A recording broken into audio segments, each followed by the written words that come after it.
स्वागत है आपका एक नए वीडियो में। मैं हिमांशु आपका स्वागत करता हूं अपने YouTube channel UP triple SC Mantra पे। दोस्तों आज हम लोग डिस्कस करने वाले केंद्रीय बजट 2025-26।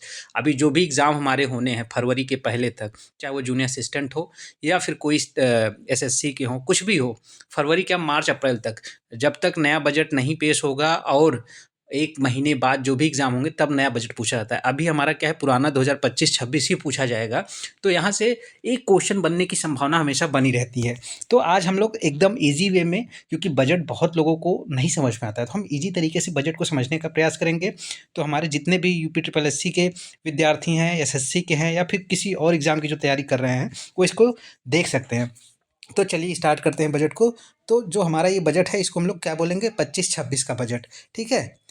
अब यहाँ देखिए, वित्त मंत्री सीतारमण ने जो है 1 फरवरी 2025 को केंद्रीय बजट पेश किया। इसके 4 इंजन रखा। इन्होंने कहा कि ये बजट जो है 4 इंजन है, 4 इंजन पे हम काम करेंगे जिससे कि हमारा भारत, हमारा जो देश है वो विकसित हो जाएगा। पहला था, इन्होंने कहा हम कृषि के ऊपर ध्यान रखेंगे, दूसरा एमएसएमई, तीसरा निवेश और चौथा निर्यात। यहाँ से डायरेक्ट क्वेश्चन बनेगा कि बजट में 4 जो इंजन है वो कौन कौन से हैं। तो पहला है कृषि है, दूसरा एमएसएमई है, तीसरा है निवेश और चौथा है निर्यात। यहाँ से ये हो गया। उसके बाद बजट की थीम के अनुरूप वित्त मंत्री ने विकसित भारत के व्यापक सिद्धांतों को रेखांकित किया, जो इस तरह है। मतलब इन्होंने क्या कहा है कि गरीबी से मुक्त होगा भारत, 100% और अच्छे स्तर की स्कूली शिक्षा दी जाएगी, बेहतरीन सस्ती और सुलभ स्वास्थ्य सेवाओं तक पहुंच होगी, 100% कुशल कामगार के साथ सार्थक रोजगार दिया जाएगा, आर्थिक गतिविधि में 70% महिलाएं भागीदार होंगी और हमारे देश को food basket of the world बनाने की बात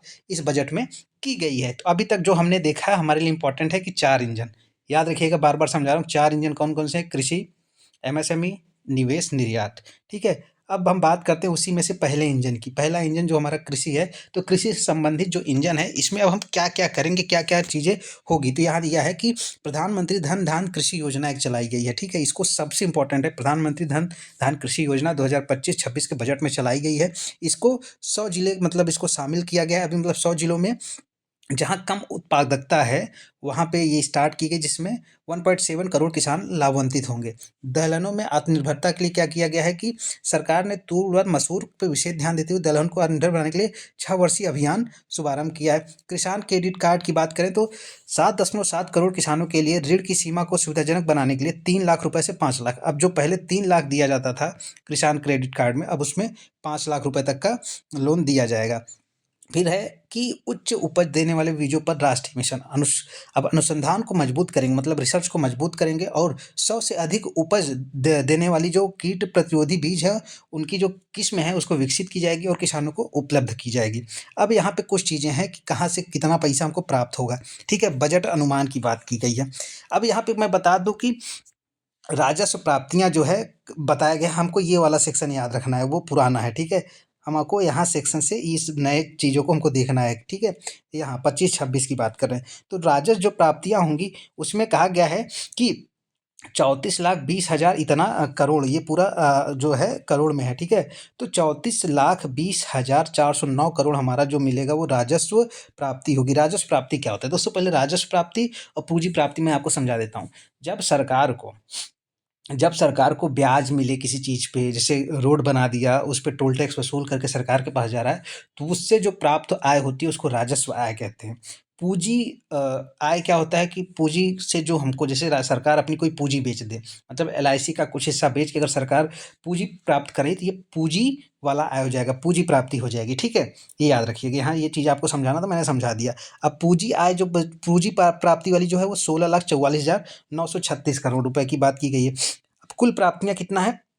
50,65,345, 50,65,345 करोड़ रुपए की प्राप्ति 2025-26 में हमने सोचा है। और व्यय कितना करेंगे? 50,000। अब देखिए, जितना प्राप्त होगा सरकार उतना ही व्यय करेगी। ठीक है, तो अब व्यय की भी बात की गई है कि इतना 50,000, 65,000, अब 50,65,345 पे हम व्यय करेंगे। ये तमाम चीज़ें हैं। फिर नीचे दिया गया है कि अब प्रभावी पूंजी व्यय क्या होता है। यहाँ पे कहा गया है कि 15,48,282 करोड़। ठीक है, ये तमाम चीज़ें हैं। फिर राजस्व व्यय की बात की गई है, 5,23,846 करोड़। प्रभावी राजस्व घाटा 96,000 654। उसके बाद राजकोषीय घाटा की बात करें तो 15,68,936 की बात है यहाँ पे। प्राथमिक घाटा जो है 2,92,998। ये हमारे कुछ डेटा थे, ये आपको हमको याद रखना चाहिए, एग्जाम की दृष्टि से ये पूछ सकता है, ठीक है। यहाँ पे ये हो गया। उसके बाद यहाँ ये देखिए कुछ चीज़ें यहाँ है कि केंद्रीय जो ये है रुपया आता कहाँ है और रुपया जाता कहाँ है। जो बजट है कि अगर 1 रुपया सरकार के पास आ रहा है तो कहाँ से आ रहा है, और अगर 1 रुपया सरकार खर्च करी, बजट का मतलब ही होता है कहाँ से पैसा पैसा आना और पैसे को खर्च करना को ही बजट तो कहते हैं। तो पैसा आने की बात करें तो सबसे ज़्यादा जो आता है वो उधार से आता है, ठीक है। कहाँ से आता है? उधार और अन्य देयता से 24 पैसा हमको मिलता है। मतलब 1 रुपये में से 24 पैसा यानी 25 यानी 24% जो हमारा पैसा आता है वो कहाँ से आता है? वो उधार और अन्य देयता से आता है। फिर आयकर, आयकर से हमारा 22, दूसरे नंबर पे आयकर। फिर तीसरे की बात करें तो हमारा 18% जीएसटी से आता है। आयकर के बाद जीएसटी से तीसरे नंबर पे सबसे ज़्यादा आता है।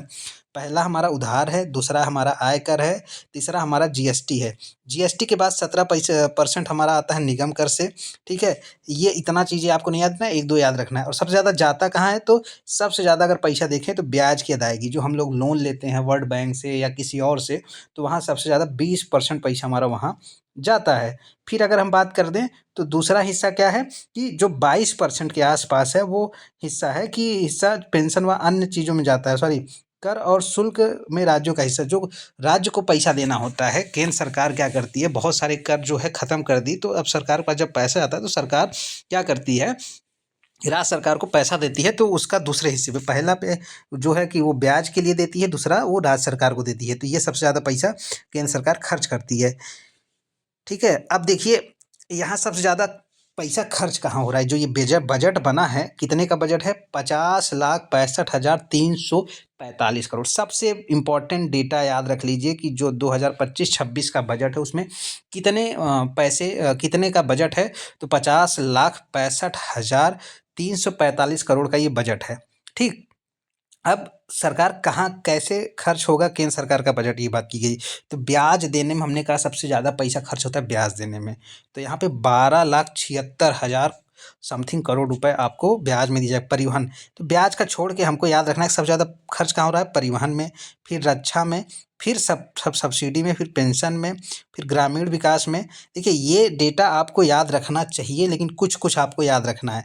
तो आपको बस जैसे कि ब्याज में सबसे ज़्यादा, फिर परिवहन में, फिर रक्षा में, ठीक। ये 3 चीज़ें आप याद रख लीजिए, चौथा सब्सिडी और पाँचवा पेंशन में। इतना याद रखिए, बाकी आपको बहुत ज़्यादा याद रखने की ज़रूरत नहीं है। अब इस बजट में देखिए कुछ नई कर व्यवस्था भी संशोधित किया गया है। कहा गया है कि 0 से 4 लाख तक जो कमा रहा है उस पे कोई आयकर नहीं लगेगा। 4 से 8 लाख रुपए तक कोई कमा रहा है तो 5% लगेगा। 8 से 12 लाख कोई कमा रहा है तो 10% लगेगा।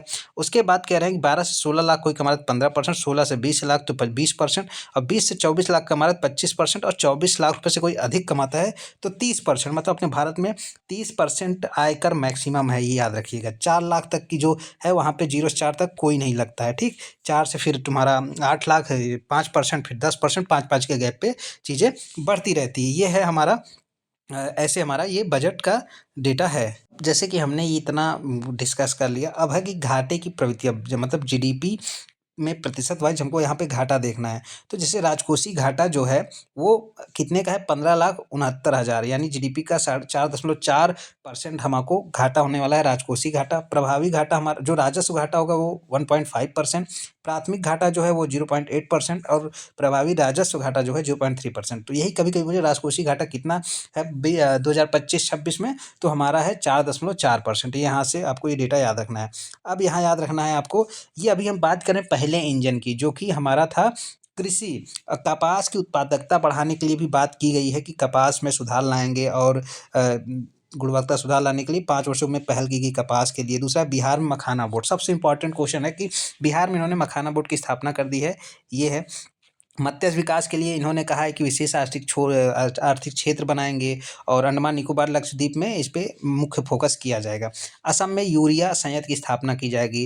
इन्होंने कहा है कि असम में जो कि ब्रह्मपुत्र घाटी है वहाँ पे उर्वरक नियंत्रण निगम लिमिटेड की स्थापना की जाएगी। वहाँ पे क्या होगा? 12.7 लाख मीट्रिक टन क्षमता इसकी होगी, ठीक है। अब दूसरा इन्होंने, पहला जो हो गया कृषि, दूसरा इंजन हमारा क्या था? दूसरा था एमएसएमई। एमएसएमई के लिए इन्होंने क्या क्या सोचा है? तो इन्होंने कहा एमएसएमई की पहले इन्होंने परिभाषा परिभाषा ही चेंज कर दी। इन्होंने कहा कि निवेश और कुल कारोबार सीमा को 2.5 और दुगुना बढ़ाया गया है, जिसमें लघु उद्योगों के लिए ऋण के अवसर प्राप्त होंगे।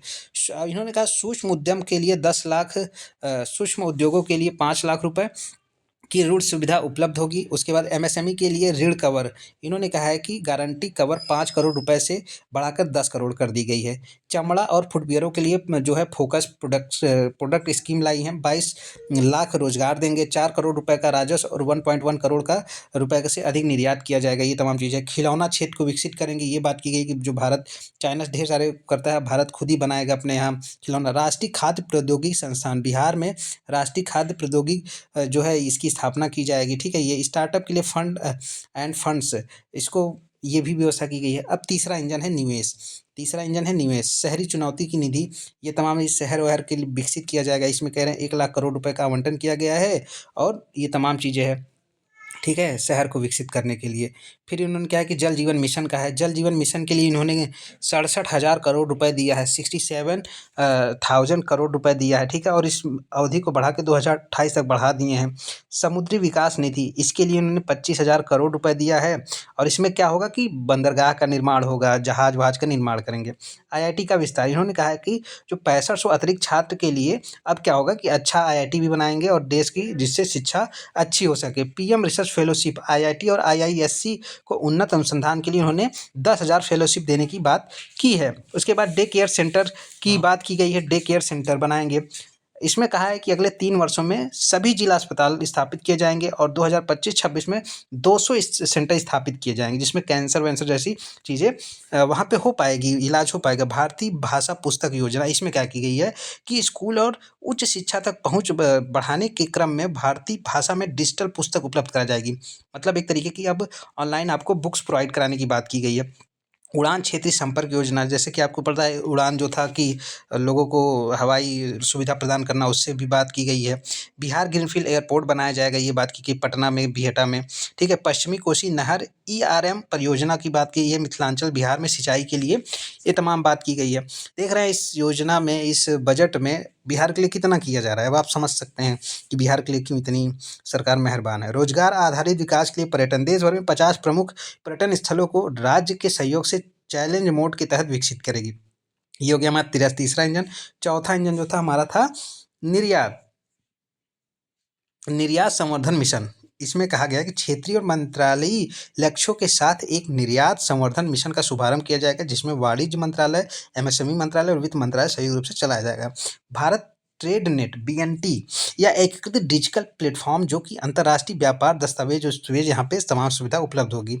ग्लोबल कैपेबिलिटी सेंटर जीसीसी हेतु राष्ट्रीय ढांचा, उभरते हुए कहा गया कि उभरते हुए टायर 2 सिटी जो है उसमें आउटसोर्सिंग केंद्रों को बढ़ावा देने के लिए नीतिगत प्रोत्साहन दिए जाएंगे। भारत उनमें प्रमुख सेवा प्रदान करेगा। एयर कार्गो के लिए भंडार की सुविधा की बात की गई है कि उच्च मूल्य वाले नाशवंत उत्पादों को निर्यात को सक्षम बनाने के लिए उन्नत भंडार की सुविधा। 4 इंजन थे, चारों के बारे में ये तमाम चीज़ पढ़ लिए। ये हमारा बजट था जो हमने संक्षेप में आपको समझाने की कोशिश की।